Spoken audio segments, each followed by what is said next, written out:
silent film slowly went out of fashion upon the emergence of sound films, aka talkies, new talent subsequently emerged.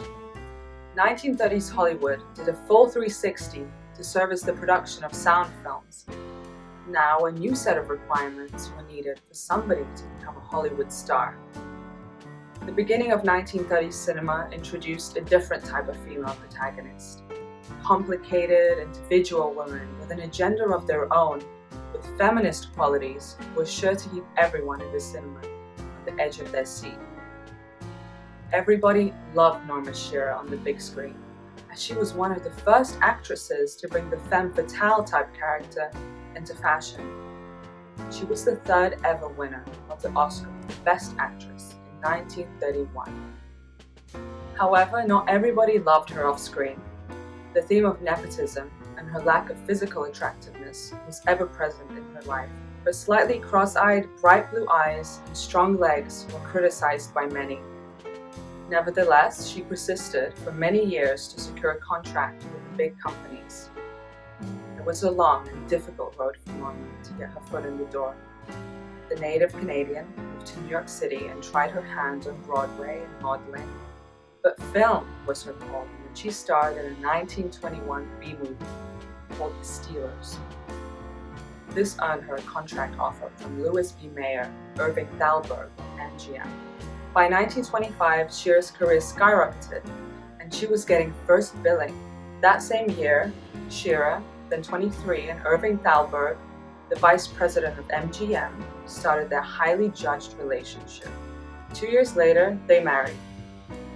Not only was Shearer now married to a Hollywood heavyweight, but her brother, Douglas Shearer, was already the top sound designer and recording director, not only at MGM, but in all of Hollywood. In fact, he has won 7 Oscars in the span of his career. Norma had a one-up over other actresses once sound films began to be produced. However, she had to prove that she was capable of a transition from silent to sound. By the time The Divorcee came out in 1930, Shearer was a highly praised and imitated actress. Other actresses who competed for the Oscar that year voiced their agitation with Shearer being the wife of an MGM boss. Nonetheless, Shearer won that well-deserved award for playing a racy role. Shearer said this: "It is impossible to get anything major accomplished without stepping on some toes. Enemies are inevitable when one is a doer." Although Shearer wanted to play more liberated and complex characters, the production code, aka the Hays Code, forced her to resort to playing more classic and delicate female characters. Nevertheless, she continued her success as a leading lady in films like Romeo and Juliet in 1936, Marie Antoinette in 1938, and The Women in 1939, which was an all-female cast, which co-starred Shearer's big acting opponent, Joan Crawford. Shearer was even considered to play Scarlett O'Hara in Gone with the Wind. Norma Shearer was the first person to ever receive 5 Academy Award nominations, as well as being the only sister-brother duo with her brother Douglas to win Oscars.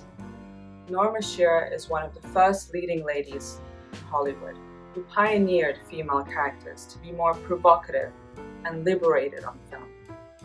Her rise to become a film actress started in her childhood, and by her early 20s, she became very successful. Throughout the entirety of her life and career, Norma was deemed unattractive, and she had an advantage in the industry.